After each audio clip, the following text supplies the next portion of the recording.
All right, thanks a lot for staying tuned. If you just joined us, this is the International Forum. I'm moving straight to America, where they are coming out, yes, to really partake in the presidential election. Kamala Harris versus Donald Trump. The Vice President versus one-time President of the United States of America. With me here in the studio talking about this, I have a clergyman, a political analyst, political affairs commentator. Join me to welcome Reverend Humphrey Arega. Reverend, thank you so much for making our time to be here. Thank you very much for having me. It's been quite some time. It's been a while. You just went off the grid. All right, Reverend. Yes. Americans are going out to the polls, and you've seen opinion polls, I believe, in monitoring the trend. At first, it was Joe Biden versus Donald Trump. Due to one or two reasons, Joe Biden stepped aside, of which it was applauded. And now we have the vice president taking that particular position and is pitching a tent against the tent of former president of the United States of America, Donald Trump. What do you feel about this combo, knowing fully well that the election come 5th of November, that is going to be decided completely, and of course on the 6th, either there will be a Mr. President or a Madam President for the very first time in the history of the United States of America? Thank you very much for the opportunity to express some thoughts. Let's start from the basis, the fact that Biden has to step aside because of people's reaction to his age. And I try to look at it and compare it to Africa, where presidents never step down for any reason. But here was a man, not because he wasn't competent, but because they said he's aging and he has to listen to the voice of the people and step aside for somebody else to come on. To me, that's mark of leadership. Not about you, but about the people. Well, at that time, Donald Trump seems to have the upper hand because Prophet was younger. And, but the table changed when the vice president was now made the person to take over. She's younger, and also she's more educated, and to me, more civil in his approach to life and people. But the American political sphere has made me to begin to rethink of the American society we used to think we know. America used to be an example of democracy, rule of law, and civility to other countries. But today we are beginning to see a difference in the person and personality of Donald Trump. When he became president, before he made certain statements and certain remarks, and people overlooked and maybe thought, well, let's see how it goes. And of course, the people felt bad when he was coming for a second time, and they said, no, we didn't appreciate your kind of style. But then what he brought to the American political structure was the issue of divisive politics between the whites and the black or other communities. And it's something that one needs to look at very precisely. When you're talking about America, to me, America is not even a white man's country. America is made up of Red Indians, who were the original owners. But due to intervention from some British colonial masters who came in looking for exploration, they took over by reason of their mastery of governors and others and relegated the original owners to the background, and they began to dominate. So we need to, again, look at those issues and ask ourselves, America used to pride itself as a place where anybody can come and get his life made with his contribution to the society of America. But the rhetorics we are hearing today from Donald Trump seems to make us believe that others are no longer welcome to America. But on the other hand, Kamala Harris also typifies these other type of persons who are immigrants, who has already also made their life that the American dream for everyone who comes to America can be realized. And she has also been preaching that because it is what you have that you give. Unfortunately, Donald Trump fails to recognize, first of all, that he is also an immigrant person. His family were immigrants. You know, when people are getting somewhere, they fail to realize where they are coming from. And that, to me, is hypocrisy. But we're looking at two individual personalities now, very different, very distinct. One is very persuasive and accommodating, and the other is very arrogant and demeaning. You have heard him talk about people as if they're not human beings. And I'm not too sure whether that is the kind of America that we may be looking at for. But you also know that sometimes you may not get the best to get to where you are going. Because of the distinctive dividedness that he had brought to the white supremacists who are die-hard loyalists. And that's the problem I also have, like I look at even the Nigerian situation. People refer to ethnicity more than they refer to competence and unity. One would have thought, as civilized as the American society is, they wouldn't fall into this category. But unfortunately, we are seeing it, that people look at who they are in dealing with other people. And I hope and I pray that we don't have that kind of America to deal with, because Donald Trump has said very clearly he's going to do a lot of deportation of those who he believes are aliens and cannot, because he had described them as bad people. We have heard him talk about them as thieves, as rogues, as this. And if we have to come to that, it's spelled doom for the world. Because these people didn't just leave their homes coming to America because they had something that was good for them. They needed to look for a space where everybody can be treated equally. But if Donald Trump is not looking that way of treating people equally, then of course we are going to have a very different America than we've always had before.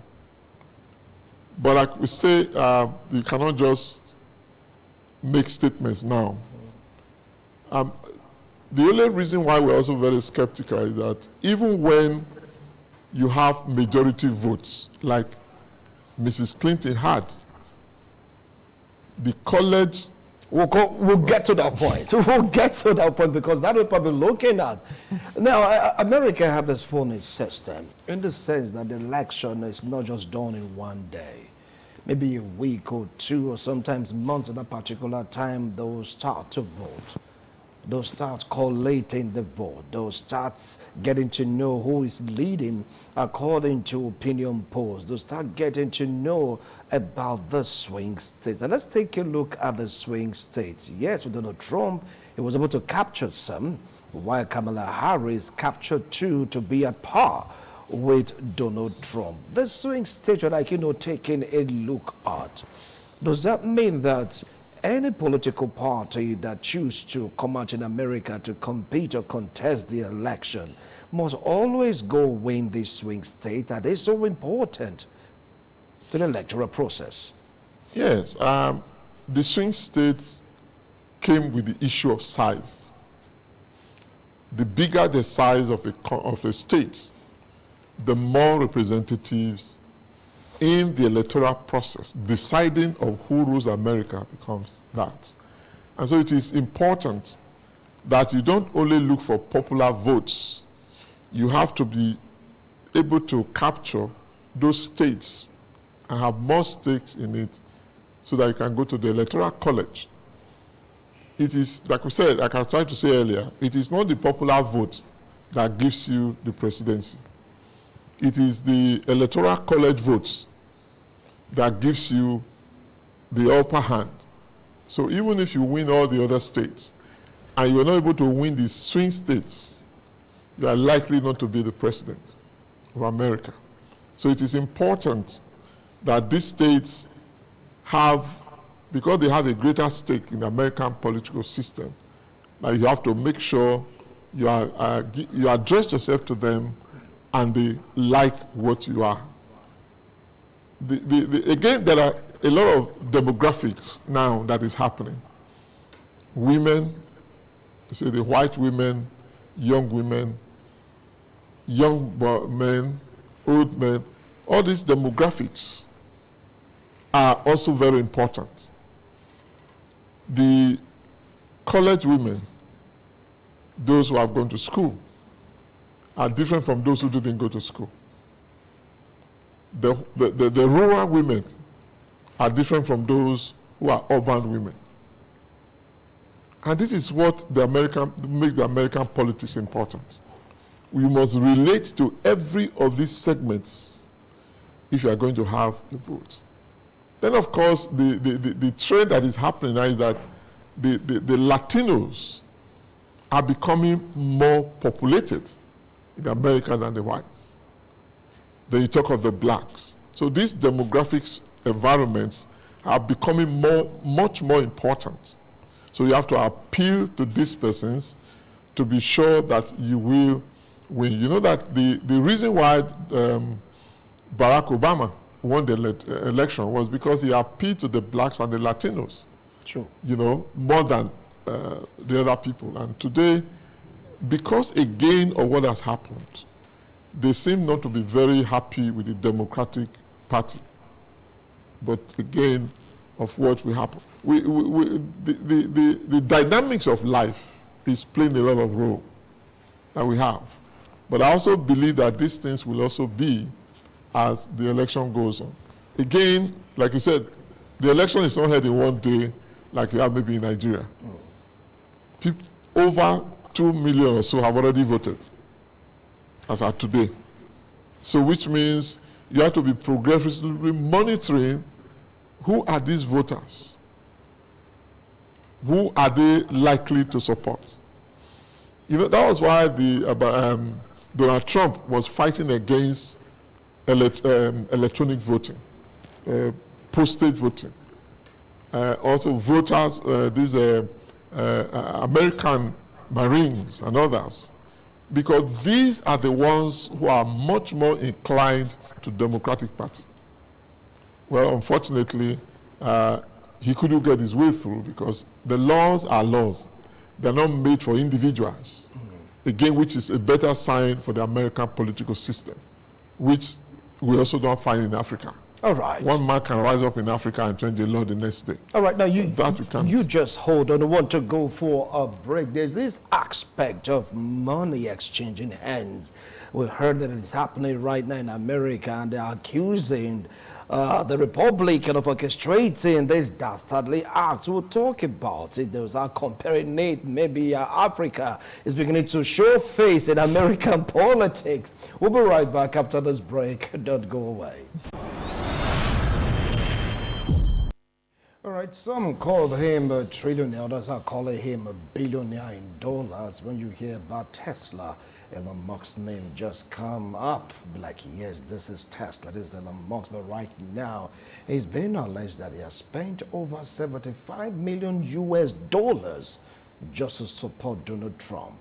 There's an allegation that's beginning to give out millions to individuals just to garner more support for the cause of Donald Trump. Money in American politics. Some of the opinion that that used to be an African thing. Even in Moldova also, they have similar report that Russia is trying to buy their way into the election by giving the electorate money to vote against Moldova joining the EU. But focusing more right now on the US, money, money, money in this election. How do you view that? Well, I believe that human beings are human beings everywhere. And people look after their interests more than others. Donald Trump has been on the business side. In his first 4 years of governance, he gave more tax relief to the billionaires, to the detriment of the average American.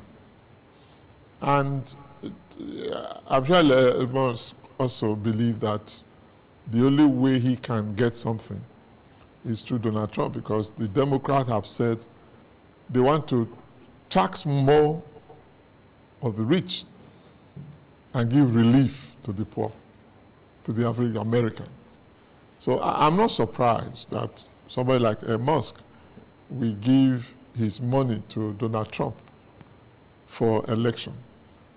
But I read something the other day that people are already questioning his money politics business, because there are laws in the American politics that people cannot donate more than such an amount to political process. So if he's going to do that, it means the only reason why people are also very skeptical is that they don't want to be seen as interfering in the electoral process. You know, in America, a lot of things are read into things, like in Africa where statements are made and one person takes over. But these are things, people are already looking into it. And I'm sure it's going to have some ripple effect on what is going to happen. Anywhere human being is, money becomes a little bit a team player. If you don't have politics, naturally involves finance, because you need to mobilize, you need to do a lot of things, and they involve resources. But what we used to see in the American political system is that people give the small they have, and they gather it together, and then they're able to look at how it does do that. Because also there's going to be an investigation after the election. It depends on who wins the election.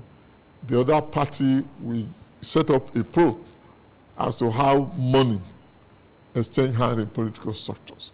So I believe that money talks politics anyway, whether you are black or white. Money plays a lot of role, which we will look at later. But there's also a dynamic change of the fact that the American we used to know to be law-abiding is also not, because if Donald Trump can influence the judiciary. In what ways? How do you mean influence the judiciary? Yeah, when they were going to talk about the issue of abortion, yes, to change the already existing law, it was the judges that he appointed, who are more in the Supreme Court, that gave the verdict. And he has boasted about it, that is his project he did to make sure that that law was abrogated. And if you look at the legal systems that are happening over the period, you read the stories, most of those judges that are appointed by him have made it difficult for the prosecutors to prosecute the cases. So we're talking about human beings, so nobody is perfect, whether you are black from Africa or you are white from America, or even in Britain. It's just that over the years they have established laws that are a little bit supreme to any human being to utter.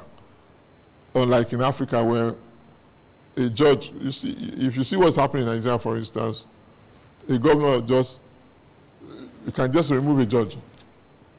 In Africa, I was reading something from another country, a president just removed 3 judges. That you cannot do in America. It doesn't matter who you are, it doesn't matter who appointed the person. He's appointed for a period, except there is an element of corruption that have been established by a panel and is established by law that you can remove the person.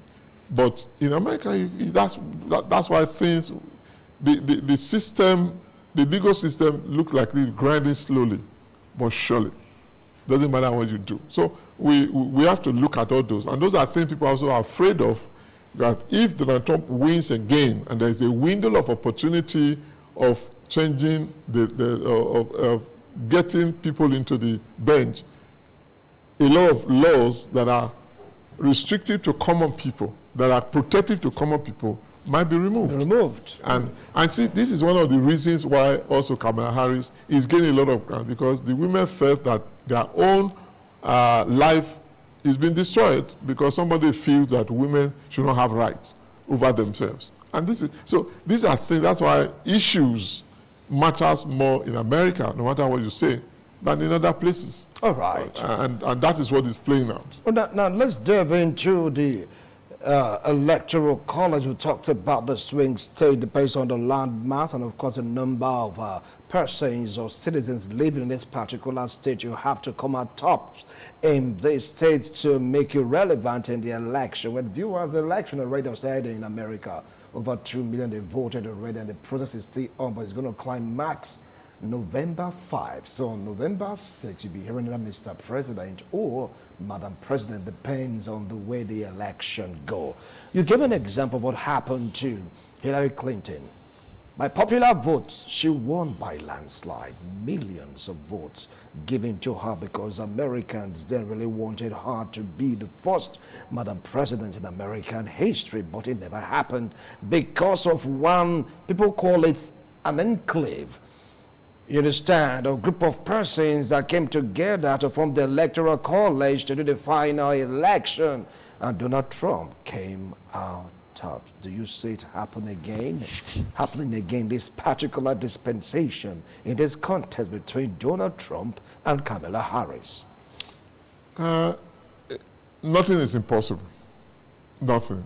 We're dealing with human beings. With the way we are seeing the process going, it is obvious that the Electoral College will play a very big role. Donald Trump and Biden, they played a role in it because at the end of the day, they have to certify that the election was what it is, and the person who said they won by reason of it. And that's why Donald Trump tried to do the January 6th, we call it insurrection, to make sure that the Congress never certified the election. That's a capital riot you're talking about. Yes. Yeah. They wanted to prevent it from happening. And that's the same quarrel that Donald Trump has with his vice president, who was president of Senate, who is the principal officer in charge of that matter. And the man said, I better obey law than to do anybody's bidding. So I'm sure it's going to happen. But I just pray, my personal prayer is that it doesn't favor Donald Trump. Because as far as I'm concerned, a lot of things are going to happen. It's like you don't like the man, Trump. No, I don't, because there are a lot of things that I've heard him say and seen him do. When he was, during his TV program, you see how he dealt with the blacks, you see how he dealt with people. And look but he has blacks working with him. Yeah, and they're working for him People must also. work for him. But look at the way they are treated somehow. Some of those who have come out to say some things. But then look at the various legal processes of his business lifestyle. And people have, he's been brought to the court that he's not as rich as he says he is. A lot of things have been brought to the fore. And so Michael Cohen, his former financial advisor, also said a lot of things. So we are seeing a man who is not sincere to himself. A man who says he can shoot anybody and nothing happens. And we have seen him describe human beings, as nothing. Look at how he's described the Haitians, that they have come to be eating the cats and dogs of our American citizens. But he later explained that he never meant it the way people are interpreting it. No, you know what people interpret. That's what he said. It is something that has been said. Actually, I heard it. Sure. I heard him say that. I heard his vice president, Kolomini, say it. So you cannot say, because people have taken him up, he said he heard it. You are a president, for God's sake, presidential candidate. You cannot be hearing rumor, which you didn't confirm. And people will hear you. Every society has people look up to. Once they say something, everybody assumes it's correct. And people carry, and you know today, the way news flies, it is very horrible. You put one thing in the internet, before you know what's happening, people have even been killed or people arrested just for rumor. And at the end of the day, you are looking for who said it. Nobody's going to agree. You say, oh, I heard it. As a civilized citizen, as a person of that stature, you shouldn't be dwelling with rumor. That's me. And so you are also seeing how he's describing even the vice presidential, the candidate for the Democrat, how he described women. You see, a lot of things to me shouldn't be said as a person like that. You are dealing with human beings, you are dealing with society, and you are looked upon in the world, not just in America, as a leader. All right. And so I feel, have you heard or read most of the time his own sister say something? If there's a book she wrote about talking about Donald Trump. The way and manner it's described, you can't even give such a person a responsibility. That's his own sister's perspective. Yes, You bring from a particular period, but your views and ideology might differ. Now let's take a look at the Jews' extraction. It's like they're madly in love with the man Donald Trump. After all, he's pro-Israel. Like what he said, if you're having Americans as hostages, I'm going to, paraphrasing right now, rain hell in such countries to release these Americans vis-a-vis supporting what the Israelis doing in Gaza. Don't you think that will give him an edge? Because it stands right now, it's like they're at par according to a number of voters against what happened between him and Hillary Clinton, where she was, winning a popular vote in a landslide. But right now, it's like they are neck to neck. You see, there is no way, no matter who the American president is, that will not give Israel 100% support. It's not going to happen anywhere. The America and Israel are intertwined. Most of the development that have happened in America happened because of the Jews. So it is something that they need to do. And you also know that from American history, if any of their citizens is being maltreated anywhere, they will do everything to make sure they get him back. So it's not something that one person is talking about. But it's like Donald Trump right now is more pro-Israel, pro-Jew than Biden. Because Biden is talking about withdrawing aids, withdrawing weapons. That is not going down too well with Benjamin Netanyahu. See, two things is going to affect the outcome of the election. Two things are here. Donald Trump. Two things are here. No matter how you want to ascribe all those things to Israel, you also are dealing with human beings. The many lives that have been lost in Palestine, for instance, you can't, how do you account for that? Yes, there is a problem. There is a two-state solution that has been prescribed by the United Nations many years ago. It has to be respected. As far as I'm concerned, the Palestinians have a right to life. Hezbollah is a problem. Hamas is a problem. The unfortunate thing is that evil men always cause good people to suffer. And Israel is encircled, and this is where things are. You cannot be laughing with your enemy when they are killing you. So Trump is right. No, Trump is right in what? In saying that this is what he's going to do. He's supporting Netanyahu, full throttle. And the Jewish extraction, they are supporting Trump because of that. Nobody says you shouldn't support them. But don't support them to the elimination of other human beings who didn't wrong you. It's not the Palestinians that did what they did. It's the Hamas group that must be. And that's why Israel has a right. When they came into Israel to kill and to take hostages, Israel has a right to retaliate to get their citizens back. All right. But in doing that, you see, the point, life is normally like this. When you strike, you don't know how severe the retaliation will be.